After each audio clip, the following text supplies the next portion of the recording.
kids who get into trouble are still kids. Yeah. And that we have to continue to work to improve how we work with young people and their families. Like, it's an ongoing struggle, and continue to improve ourselves, the justice stakeholders, our communities, to really support young people and their families.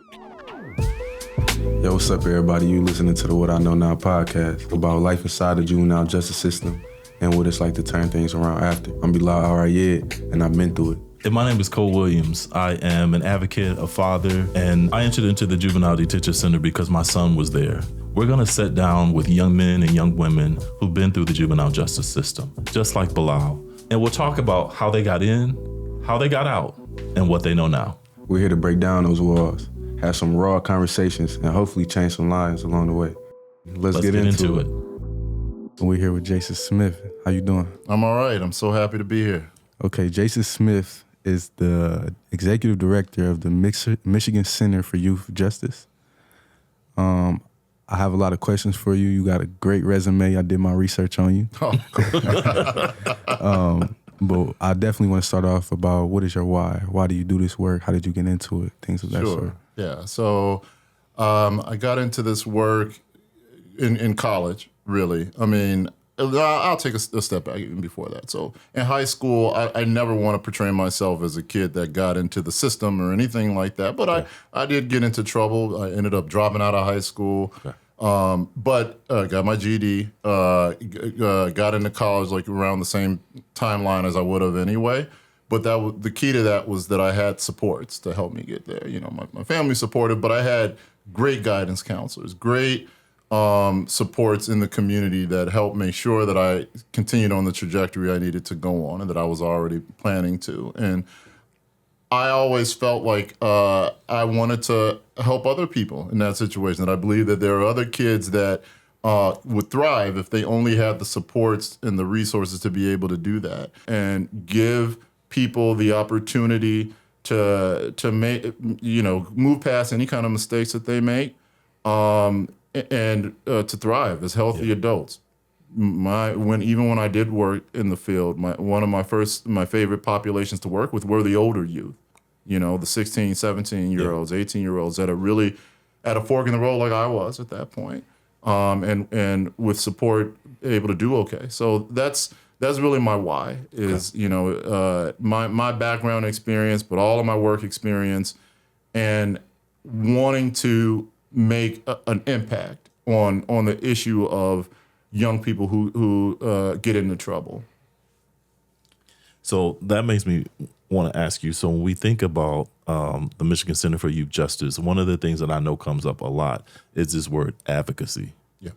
Can you talk a little bit about advocacy? Because I have learned that when people say advocacy, in a lot of ways, people sometimes can feel threatened by that word. So can you talk a little bit about how advocacy is rolled throughout the Michigan Center for Youth Justice? Yeah, so we really try to frame advocacy in many ways. Okay. We definitely do a lot of legislative advocacy, trying to move policy, impact change at a statewide level, and that's the best way that you can do that is by changing the laws that impact young people and the justice system as a whole. But we also advocate by bringing issues to light, by educating the public on issues within the juvenile justice system, educating juvenile justice stakeholders on best practices that may be happening in other states, lift up models of good programs and people doing good work here that can be replicated in other places. We will dig in when we're invited to, in local communities to support them in making the reform. So we're always trying to impact change any way that we can. That's how we frame advocacy. And, there may be conditions, and there have been in the past, even while I've worked at MCYJ, where legislative reform isn't possible on, just generally or the particular issue that we're trying to work on at the time. But if there's a local community that wants to do it, one, you're still helping somebody. You're still helping some young people. But then two, that then creates the model that you can lift up and show statewide that, hey, this county did it.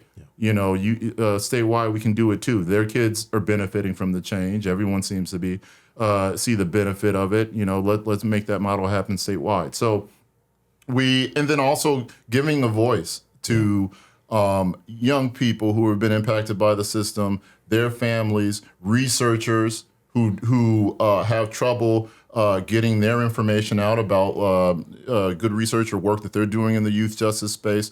Any way that we can share information to impact change, we try to. Well, it's funny because I remember sitting in my classroom, which is where Bilal and I met at the Juvenile Detention Center, and I'm sitting in my classroom, and just I've been there probably for like maybe 3 years, and I'm constantly trying to figure out, how can I make change? How can I make change in this classroom, in the detention center? How can I help them see? How can I help them see that there's more, right?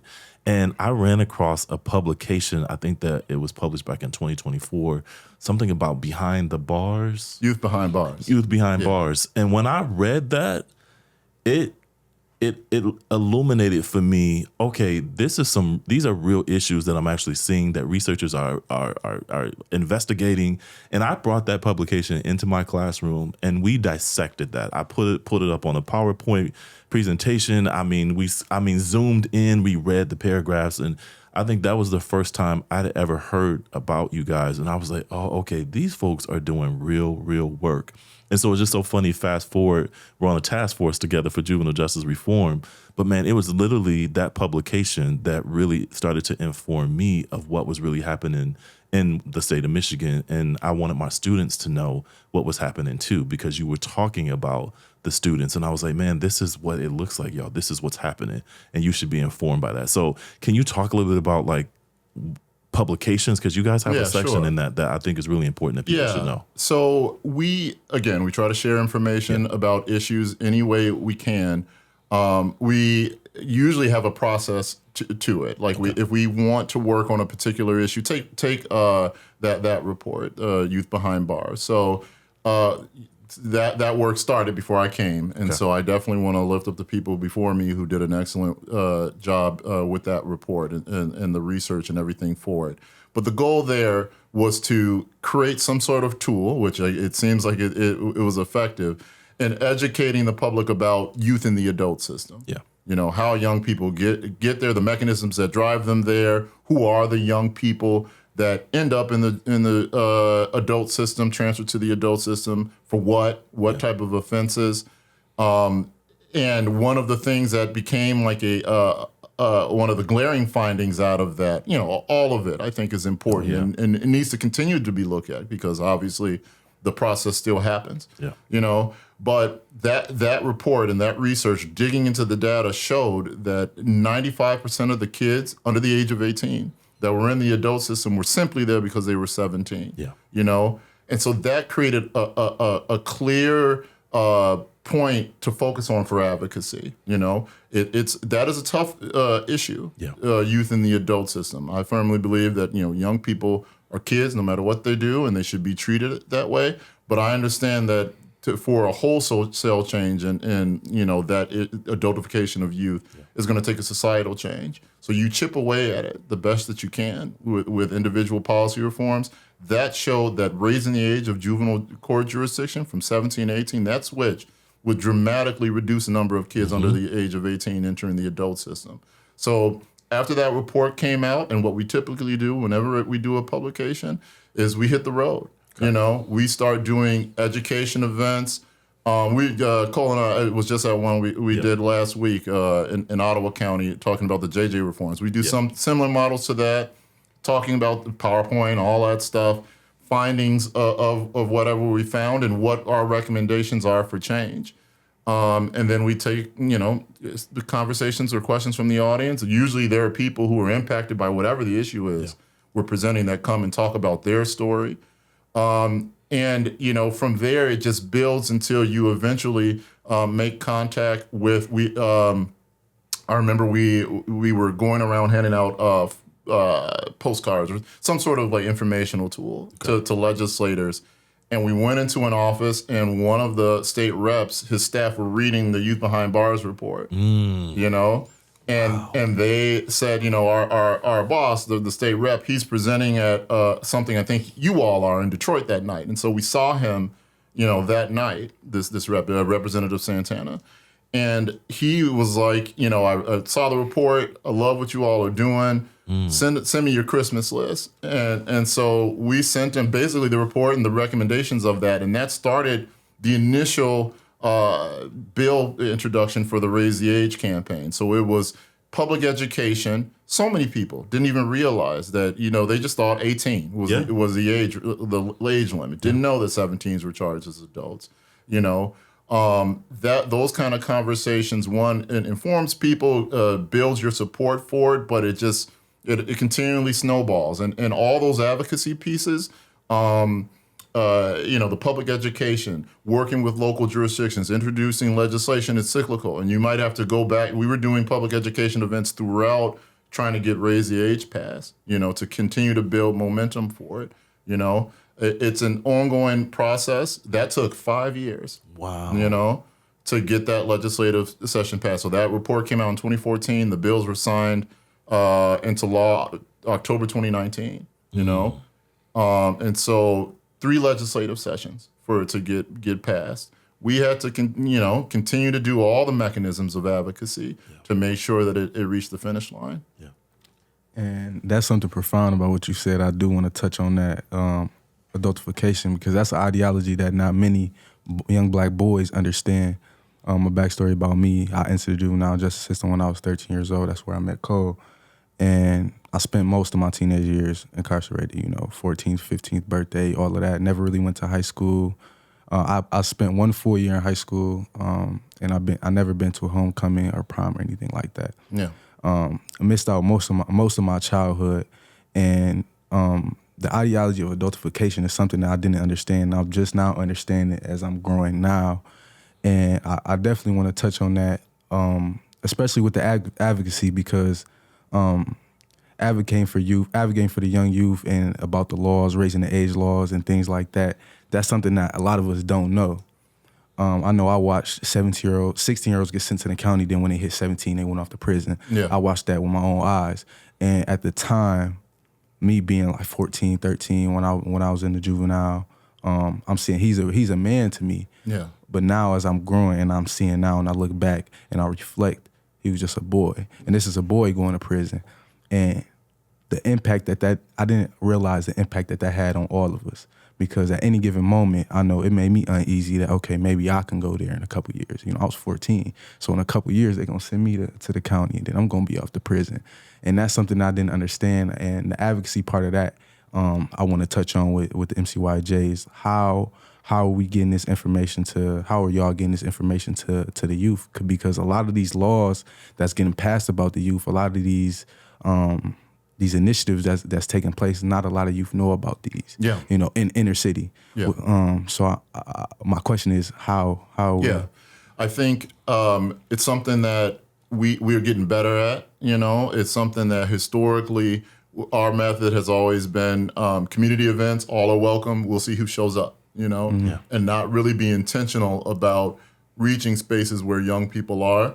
But it's something that in recent years, we just went through a strategic planning process a couple of years ago about what our work was going to look like over the next couple of years. And, number one was getting those JJ reforms passed and implemented. But the other pieces of that was increasing our youth and family engagement work in an authentic way. Yeah. For many years, I shied away from it intentionally. I didn't want to find young people and, sit them on panels and just go. If we were going to build relationships with young people, I want to share information with them, but I also want it to be mutually beneficial. Absolutely. And it's a value that MCYJ really holds. And so I think we did, for Raise the Age, for example, we did a really good job of connecting with young people who were youth when they entered the adult system, who came back and told their story. That was really impactful to share their experiences, how they were treated, by older people, both staff and other inmates in the facilities, but then also the barriers to treatment. Yeah, we heard from people who were saying that I was put on probation on the adults. I didn't go to prison, but put on probation in the community, court ordered to do substance abuse treatment. but couldn't find a place to do it because for the adults, you had to be 18, you know? Same thing for, you know, any kind of like treatment option that they, or work, or get a job. Like there was a lot of barriers for them to be doing that because of their age, you know? Also, the juvenile justice system, one of the things that it does well is wraparound, really partnering with with all the institutions that touch young people, the schools and community mental health and all that. You know, when I was talking to the folks external from the juvenile justice system or the adult system, the schools or community mental health, I said, when a 17-year-old, which remember, you know, that's junior, senior in high school, right?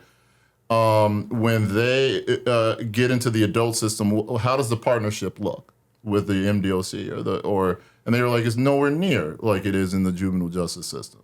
Like it is, you know, it's for you to deal with, you know, you're an adult now. And so it just does not recognize that these are still young people who are dependent members of their family unit, you know.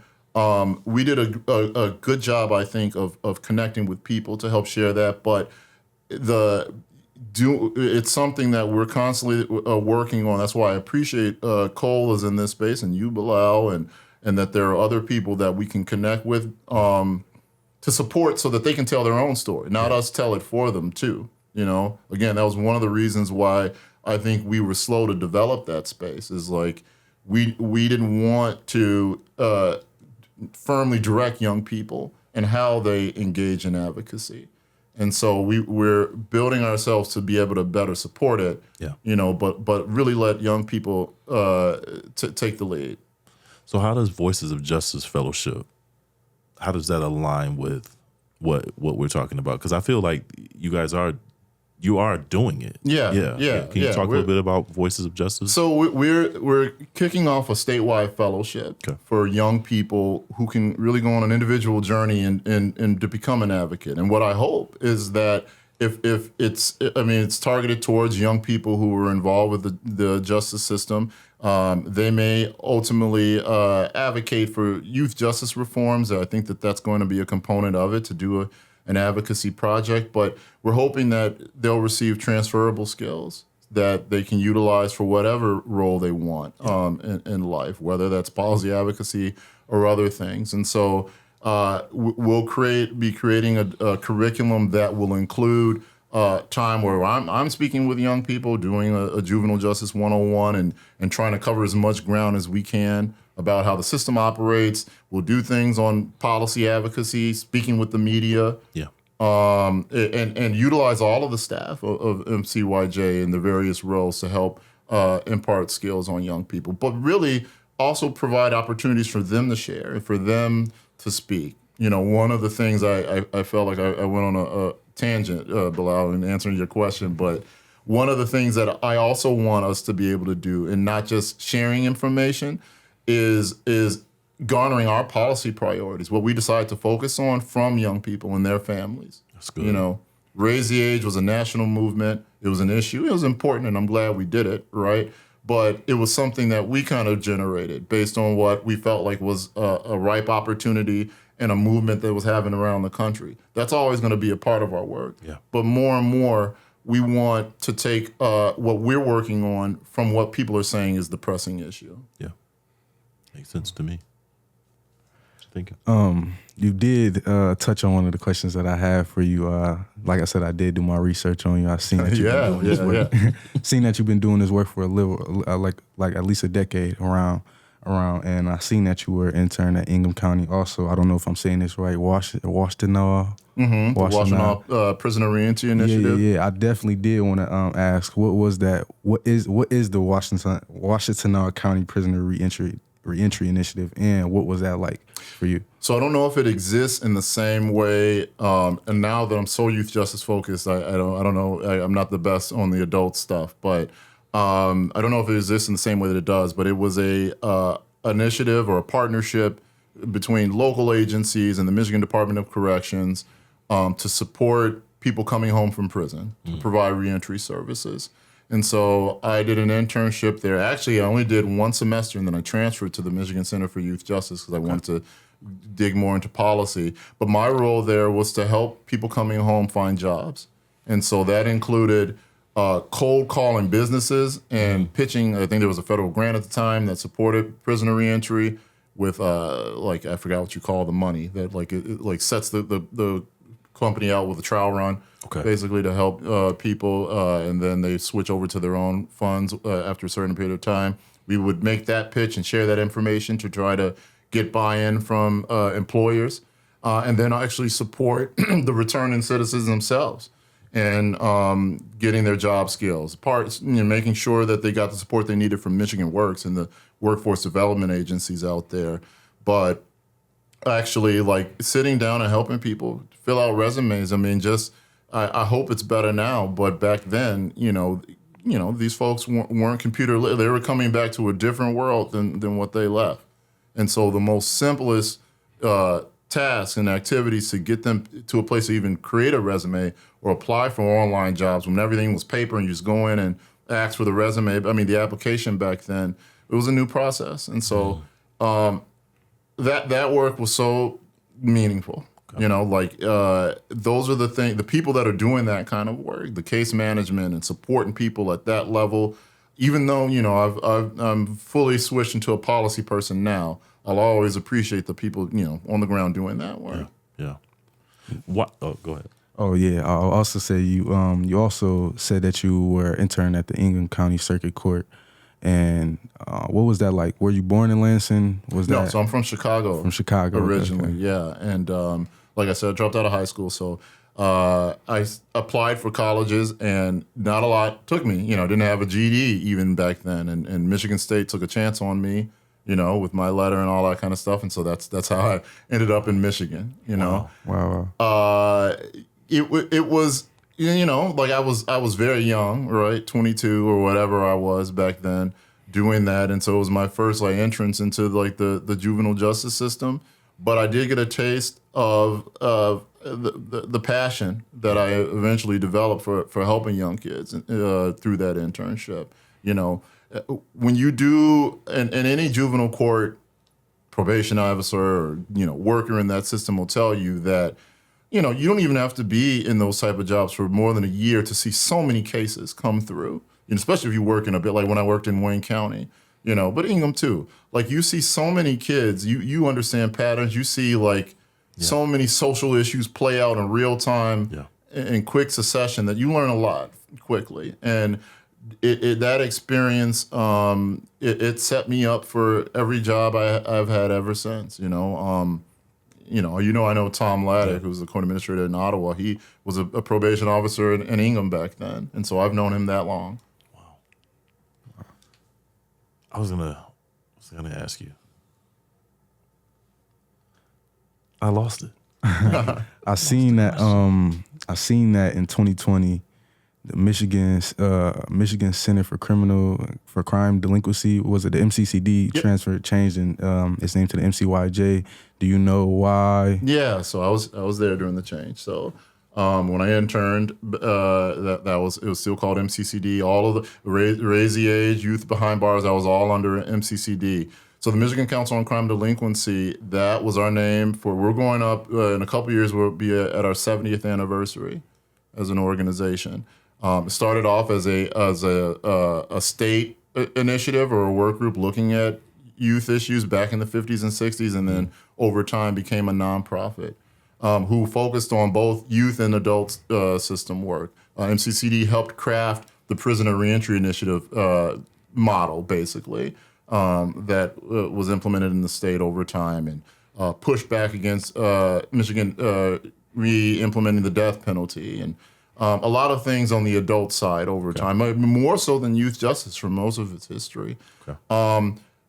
It's just over time with staff changes and people like me coming in who's like primarily focused on youth justice, it made sense to shift. And again, we've been around for a long, long time. Since, we've started, there have been more organizations who have entered the space and doing advocacy work on the adult side and criminal justice reform, doing better than us. And so there was no one who was really focusing exclusively on policies related to youth justice. And so we decided to make the change. I was a little hesitant at first. I was like, everyone knows this is MCCD. You know, but we went through the rebranding model, and it stuck. It worked. You know. I was gonna say that's profound. And I seen that MCYD was founded in 1956, and they've been doing this work for a long, long time. And from your perspective, I wanted to ask, what do you think is the MCYJ's biggest accomplishment? I think the changes that have happened over the last decade. I don't mean to make it align with my time, but No. but I mean, I think passing raise the age was a huge transformational change. Michigan was one of the last states that automatically prosecuted all 17-year-olds as adults. I thought that was a huge thing, and it really served as like the launching pad for additional reforms. You know, you went from a legislature that never really paid attention to juvenile justice issues before, and when they did, you know, they only did it through the lens of the adult criminal justice system, which is very different. You know, very different. It should be treated differently. To now having an interest in doing more and more stuff in the youth justice space, having like the governor establish a task force on juvenile, like that was unheard of, and you know, I hope we see one again before it's too long. But it's much more of a priority in our state than it ever was. We were able to pass. We were able to help advocate for passage of legislation that made juvenile records confidential and non-public to help protect information for young people who were court involved so they can move on from that experience once they're done. All of the changes that were related to the task force, you know, really important to us, but eliminating juvenile court fines and fees. Yeah. That was an issue that we were advocating for before the task force met, before it became a recommendation and legislation attached to that. And so to hear, I mean, the stories that we heard from families that, you know, I'm sure you heard them too. Like, just, I mean, I know a parent who owed $100,000 in fees, not restitution for damages caused to a victim or whatever, just fees for their young person staying in a facility. They didn't have a choice on where they went. You know, the court ordered you there, whether it's great or not, good outcomes or not, and you're paying for it. You know, to hear like the joy and the feelings of relief that families that are had, which is not effective yet, but that they know that it's coming, is such an impactful thing. And just having the privilege to connect with wonderful people. You know, all these campaigns that we're on, you know, the reason that they're successful isn't because of just MCYJ or me or anything like that. It's all the people who come out to these events and it's like, you know, I was impacted, you know, when the bills were signed into law for raise the age. I didn't speak, or the ED at the time didn't speak at the bill signing with the governor. It was a young woman who came up to me at a presentation that I did on Raise the Age and said, I was brought into the system at 17 and always thought it was unfair and want to support it. She spoke to the media, and then because of that, became a spokesperson for the campaign. Like that's the good stuff. Every campaign we worked on, I can think of people who really went above and beyond because they care about kids and believe we were doing the right thing, and that's a cool thing to see. Yeah. Jason, why is youth and families, why should juvenile justice professionals really be taking a look at how they are engaging and supporting youth and families involved in our JJ system? Why is that important? I think that in contrast to the adult system, you know, for a young person to be successful, and however we're defining success, whether it's not reoffending, going on to attend school more, you know, being successful as an adult, it is a collaborative process with them and with their family. It won't work any other way. That was one of the reasons why fines and fees was such a problem. Is like, you know, why would the parents ever share anything about what's going on with you as the court worker if they know that it's going to be an additional cost on them, you know? I think respect and coming at it, understanding that like they are not the problems. Young people and their families are not the problems. That a lot of these issues came way before their contact with the juvenile justice system. That's important. I always say whenever I speak to justice system stakeholders is that, you like accountability is an important thing. Like you have to learn to be accountable for when you cause harm and make mistakes. That's an important piece of youth development. But the juvenile justice system can't be the vehicle that leads a young person to the adult system.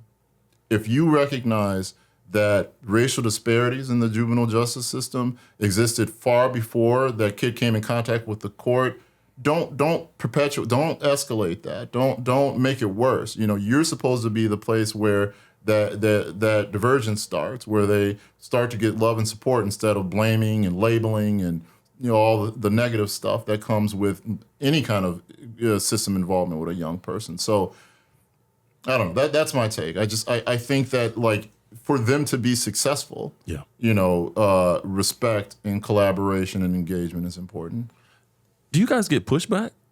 Oh, sure. Because I'm like, I'm listening to you and I'm like, well, that's a paradigm shift in so many spaces when you're talking about youth, right? So can you talk a little bit about maybe you don't have to talk specifically, but are there themed out pushbacks that you might experience or see as you guys are navigating through these processes and helping educate people? Yeah, so I'll say that whenever we launch an advocacy campaign, one component of it is always floating trial balloons, right? Like, we have friends in all spaces, including the juvenile justice space and prosecutors and judges. We'll say, what do you think of this idea? And we'll get those talking points early. It's never complete, and there's always things that come out that you're like, I didn't know they were going to say that down the road. But we at least try to attempt to like address that. And thankfully, it's a big country, right? Everything that we work on, there's usually another state that's worked on it too. Okay. There's usually a state that may not be one of the coastal states, or there may be a Midwestern state or a purple state or whatever it is that aligns with Michigan that's gone through what we've gone through. And so we try to learn from advocates and people in other spaces that go through what we go through too, to prepare for that pushback. And we do the same thing. I've talked to other states about fines and fees and raise the age and all that stuff too, to support them in that work too. Yeah. Like I said, with raise the age, it can take multiple years to get things passed. But, if you feel like you're on the right side of issues, which when we advocate for something, we firmly believe it, it's worth it to deal with that pushback. And then you build your army of supporters, your messengers that can message in ways that may be received by audiences in ways that you can't do it. Make the tent as big as possible with your coalition. That's how you overcome that. But it comes with everything. Yeah. There's pushback. Yeah. There's something that you said that really stuck with me, and I know you said that it took years for the raise the age to finally come into effect, but you also spoke on fines and fees, like the reduction of that. Yeah. Can you speak to that? Is there anything that you could tell the people like that's coming? Is it soon? So currently, because we're under the current law, young people and their families can be charged for a range of things, for attorney fees, for probation costs, and tether and treatment. And one of the biggest costs in some of those big number items that I shared earlier comes from a young person's family being charged for their stay in detention or longer-term residential care. With the reforms that were passed into law last December, all fees except for victim rights fee, which between like $50, $75, and then like a state cost, which is similar, have been eliminated. Families can no longer be charged for attorney fees. They can no longer be charged for detention things and costs, things like that. And it's retroactive. So families who owe that money won't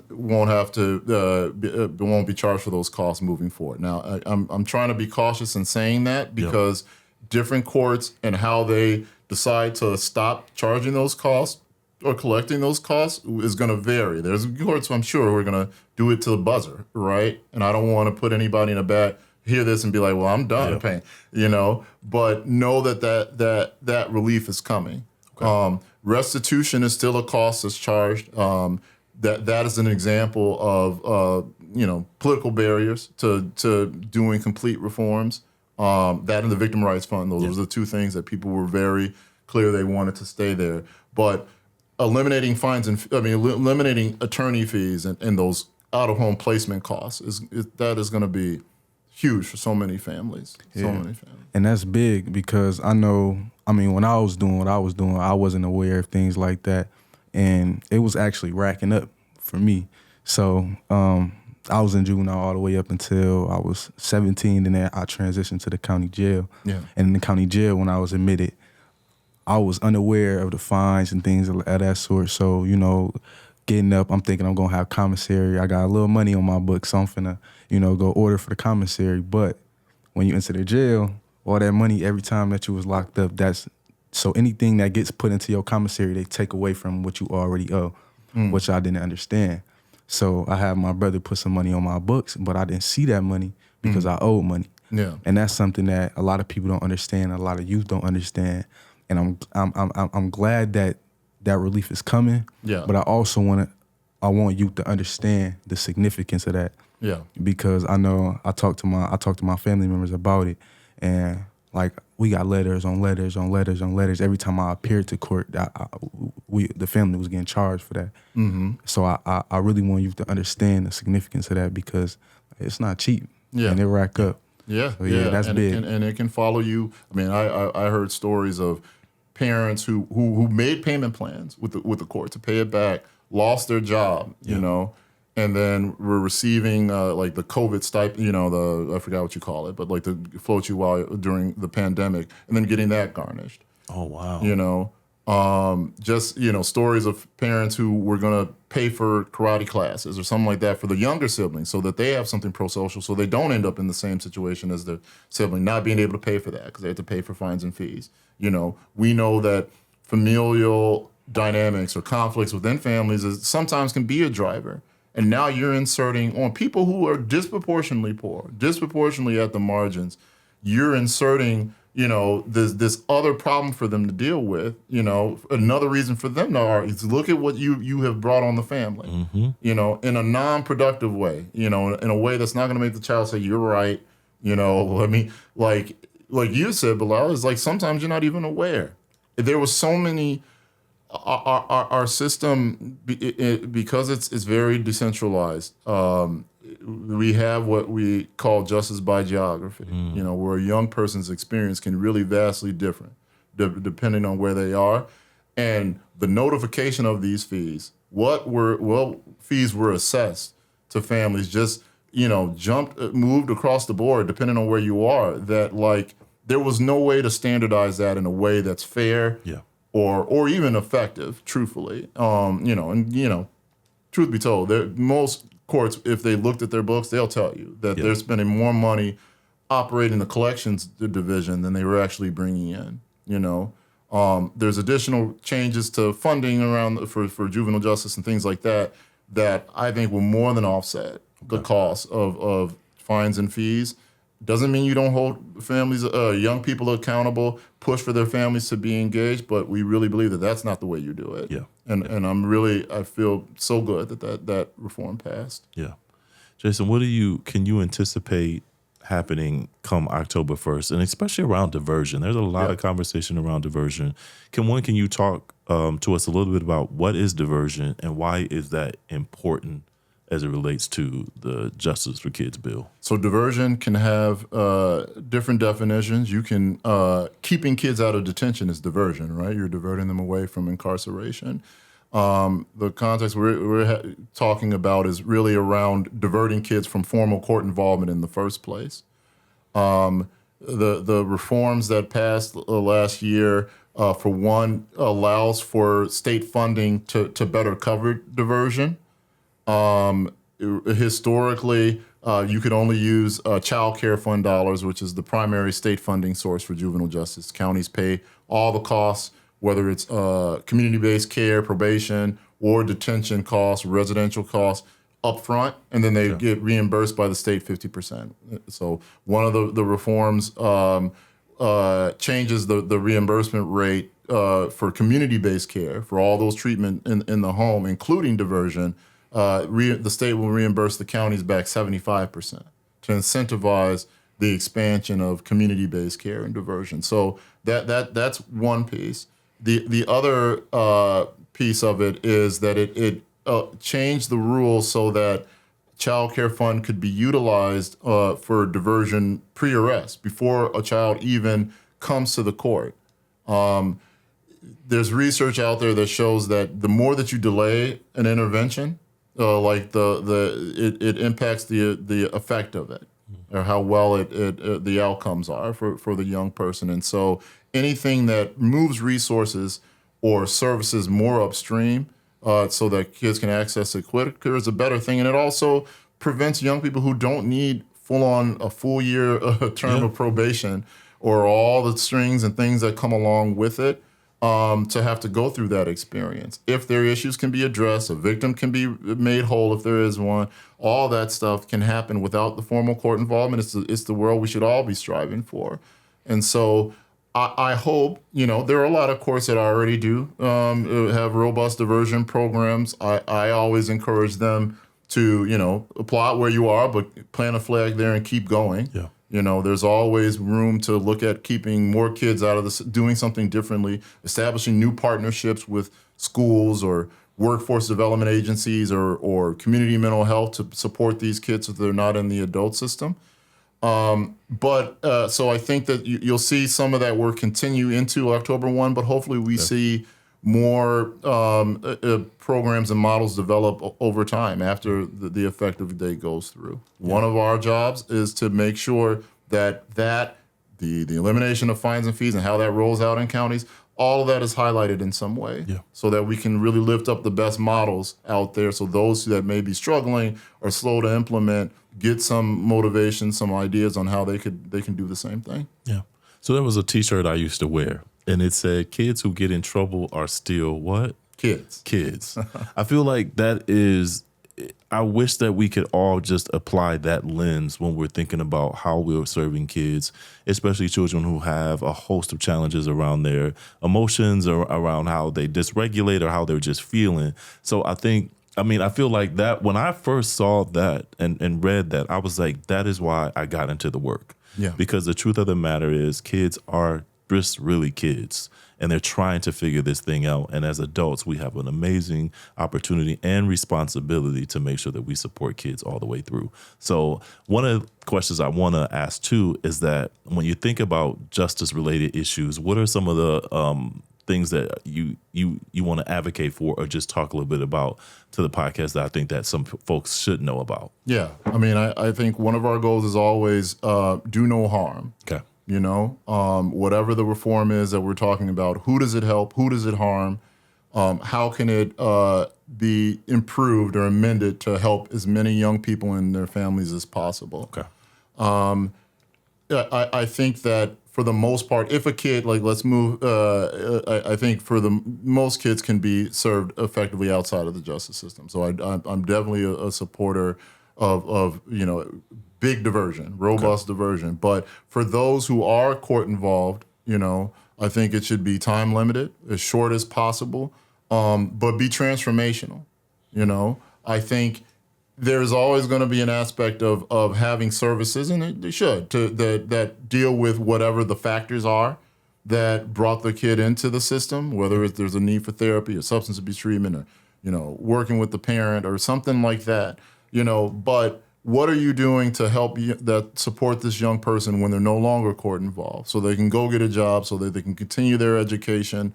One of the things that we've been really interested in, alongside with implementing the reforms, and actually I think are aligned with it in many ways, is expanding workforce development opportunities for young people who are court involved or at risk that can be accessed during diversion. Again, providing opportunities for them to have the tools that they need, the life skills that they need to thrive once they're no longer court involved. And then you're contributing something. Yeah. Then you're helping them and their family be in a better place than they were before they met you. Yeah. That's really important to me. And these reforms that passed, diversion, the funding changes, all of that, we MCYJ, we really view them as foundational and transformational. They're transformational in their own right. Yeah. That hopefully we will see more community-based programs be developed and things to serve more kids at home. but it will also transform out of home placement. You will have fewer kids in it. You know, we're of course proponents of keeping as many kids as home as possible, but understanding that there are times where that's not the case. You have fewer kids or kids that don't need to be in residential care or detention, that hopefully will improve the services and quality of care that the kids that have to be there for whatever reason receive. Yeah. That's really important to us too. So let me ask both you and Bilal a devil's advocate question, right? Because there are a lot of people that would say, so wait a minute, you guys want to get kids more chances? Kids that are breaking into cars, kids that are stealing cars, kids that are robbing people, kids that are wreaking havoc on our community, you want to give them more chances? Why would we do that? These kids are, they're not kids. Okay, so I'll go first. Go ahead.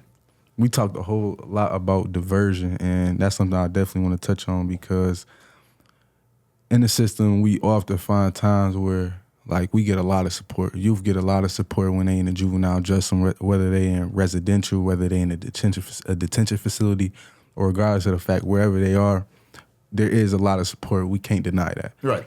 But outside of the community, I want to talk about before a youth even reaches that point, if they're not playing sports, if they're not causing trouble, for instance, if they're not getting suspended and things of that sort, what are we doing to support the other youth who don't get as much attention? Mm-hmm. What does the support look like before they get to that point? Mm-hmm. Oftentimes, I didn't have support outside of my coach if I was playing basketball, which eventually I ended up not playing basketball because I got suspended. You know what I'm saying? And that's the times when people paid attention to me. Oh, he got suspended, he bad, he doing this, he doing that. Okay, now y'all paying attention to me. But when I was, just going to class, doing my thing, no, I didn't get a lot of attention, or a lot of support. I want to reach the youth before they even get to that point, because that's a problem. There's my fault. I'm sorry to interrupt, but there should be no reason why I didn't have the support I have now before I even got locked up. Exactly. I agree. There's no reason why I didn't see black men depicted how I see black men now before I got locked up. I didn't see well-groomed black men who could articulate themselves and things like that. I didn't see black men who was pushing for positivity, black men who are lawyers, who are doctors. I mean, I seen a black judge. I met a black judge, and he was a man for the first time a couple months ago at 19 years old, and I never seen that before.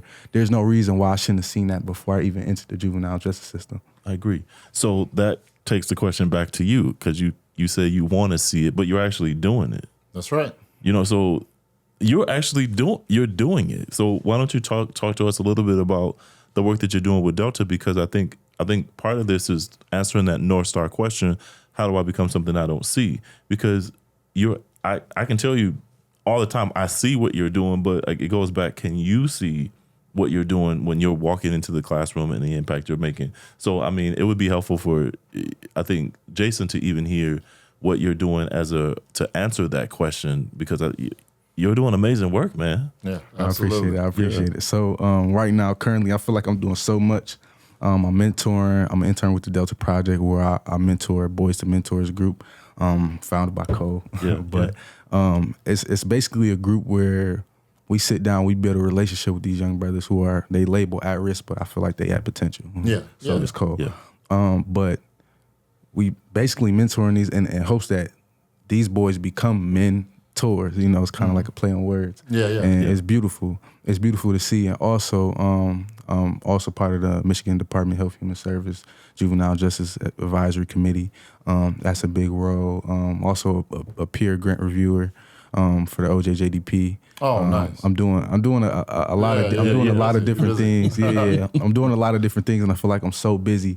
But to answer that North Star question, how do you become something you don't see? For me, and this question could be answered in many ways, because it's a very versatile question. It's not just a one way. It's not a tunnel. But for me, I feel like it got to be tangible. Mm-hmm. So I mean, when I was young and I was seeing what I was seeing, drugs, guns, music, jewelry, it was tangible. Yeah.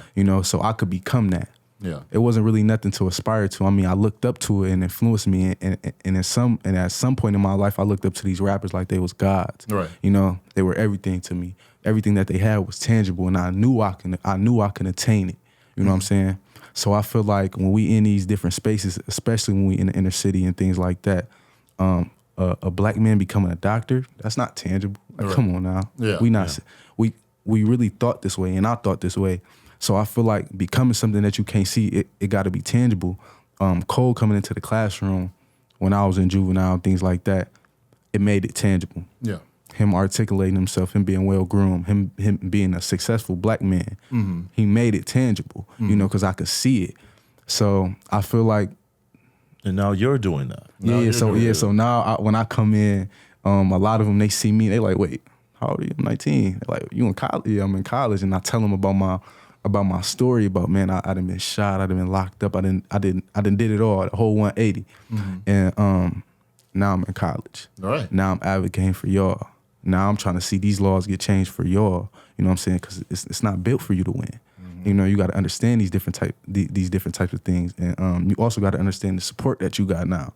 It's a lot more support in the juvenile justice system than it was when, you know, around the time when I first got locked up. Yeah. You know, it's growing. It's constantly growing. The support is constantly growing. I'll agree with that. And me coming in, they seeing how I am, they see how I dress, they see how I talk. You don't have to change who you are to elevate. That's not it. You know, you just gotta I don't try to tell them what they got to do. I don't try to tell them what to do, but I just try to show them that it's tangible. Yeah. Essentially, that's why I go in there. I be me. I be myself, and I talk to them, and I build a relationship with them. I'm not above them. Right. You know, I was in the exact same position. I don't try to preach to them. I just try to build with them and get them to understand that you can do it. College is tangible. You know what I'm saying? I never thought in a million years I'd be able to go to college, you know. And with a decent GPA, you know what I'm saying? I never thought that was possible, but now I'm doing it. It's tangible, and I want to show them that. I really hope they grasp that. That's really my goal. Yeah. Jason, you use a word. I heard, oh man, it was something, and then it was regional. Something that there was, what was it? Now I'm drawing a blank. By geography. Justice by geography. Justice by geography. That is I feel like the first time I heard you say it was in Ottawa County, justice by geography, right? And I'm listening to Bilal just kind of talk a little bit about, you know, when you're in the urban settings, but there's a lot going on in rural settings, right, too. So, you know, when we think about this North Star and we think about what community stakeholders and folks involved in the juvenile justice system can do, why is it important that there's equity across, well, I know equity across the board, but why is that really important? Because young people in urban settings may not necessarily, or counties in urban settings may not necessarily get the support. Like rural counties struggle with resources. So can you talk about like why all of this is? Yeah. I mean, I'll answer that and answer the question about the pushback or the devil's advocate too. Yeah. Like I think the answer to why we're given second chances and why we are like supporting rehabilitative services over just punitive measures is, you know, we care about kids and think that this is the most effective way to work with young people and see that they're be successful.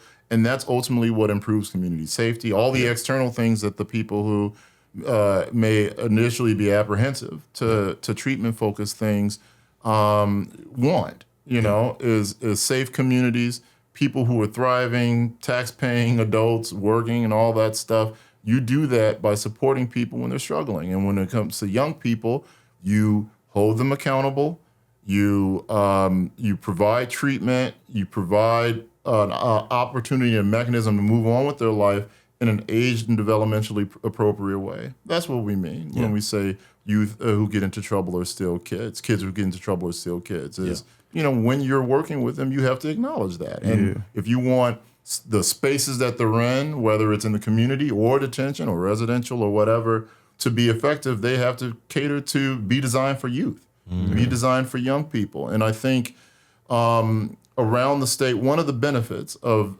the decentralized system is that communities can be innovative based on their need, you know. and really develop a service menu based on that. That's the positive. The downside is the lack of standards, and when things don't go right, you can have an experience where a kid may have had a better outcome in a different place. Yeah.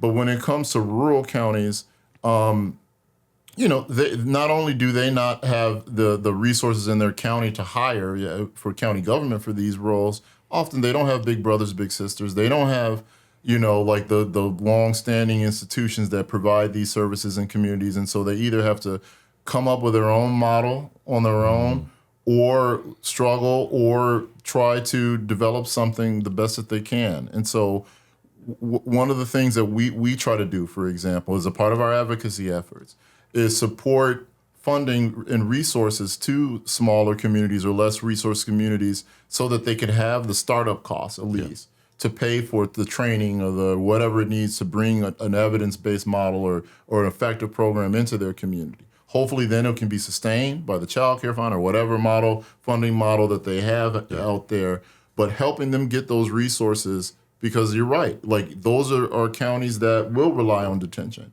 Yeah. Simply because they don't have, even if they know a kid would benefit from some sort of community-based program, it doesn't exist in their community, so what else are they going to do?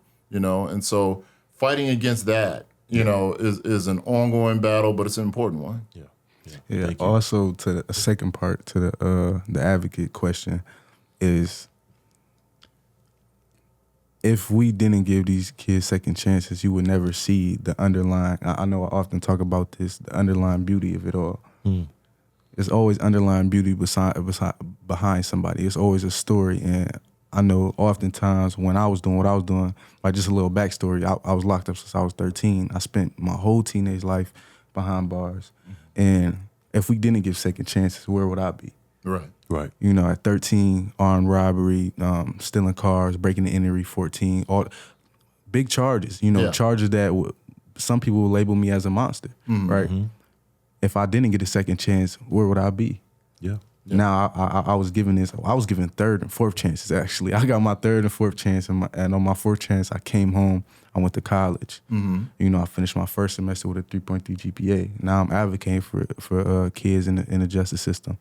If I was never given that fourth chance, where would I be? I would be back on that same corner that I was, back in that same, setting that I was at, and doing the same things that I've seen, that I was programmed to do, because we wake up, we go to school, we see junkies roaming the corners, we see the same thing, we see drugs is infested in our neighborhood, drugs, we see this every day. And if I didn't give this chance, I would be pushed back in that same predicament. But since I got this third and fourth chance, you know what I'm saying, I was able to come out with something beautiful.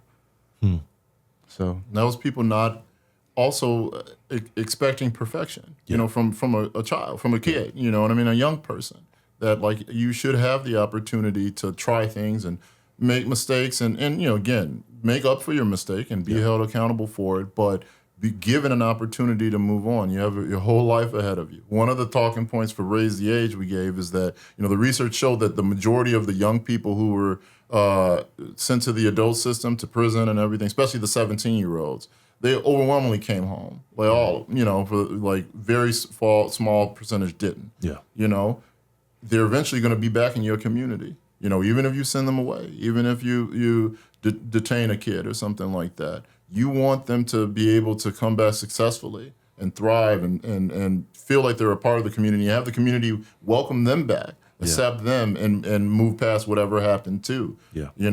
And so that always has to be the underlying goal, I think, in working with young people. Well, Jason, I want to say thank you so much for being here with us. It was an honor. And joining us today. I want to leave you with this to kind of get to think about and just kind of share with us too, right? The name of this podcast is What I Know Now. After knowing and doing all the things that you have done, what could you say that you know now? I think that kids who get into trouble are still kids. And that we have to continue to work to improve how we work with young people and their families. Like, it's an ongoing struggle. We can celebrate all these wins. that have happened over the last couple of years and last year and all that stuff. But then you have to move on and continue to improve ourselves, the justice stakeholders, our communities, to really support young people and their families. And I was, early on in my career, whether it was, a good case that closed well or a reform that I helped pass, I really rested on that, for a long time, maybe longer than I should have. And now I realize that all of this is a part of a continuous chain, and you've just completed one link, and now it's time to move to the next one. And let me say, too, that I appreciate all the work that you all do. You're doing amazing. You're necessary in this space. Bilal, I like I said up top, I didn't get into trouble, but I do share the experience of missing out on prom and walking across the stage at graduation and all that. And let me just say, you're making memories now, and you have a whole life of memories, ahead of you, too. And, what you're doing for those young people, when you talk to them in the schools or in the detention or whatever, they're seeing you as you saw Cole, and they may not become an advocate or a mentor, but they may go to college, and they may go on their own trajectory just because they met you. And so I hope that you keep that too. You're making important memories now. Thank you. Appreciate that. Thank you for listening. Check out our programs on the Delta Project's website, thedeltaproject.co. And be sure to follow us on Spotify, YouTube, or wherever you get your podcasts.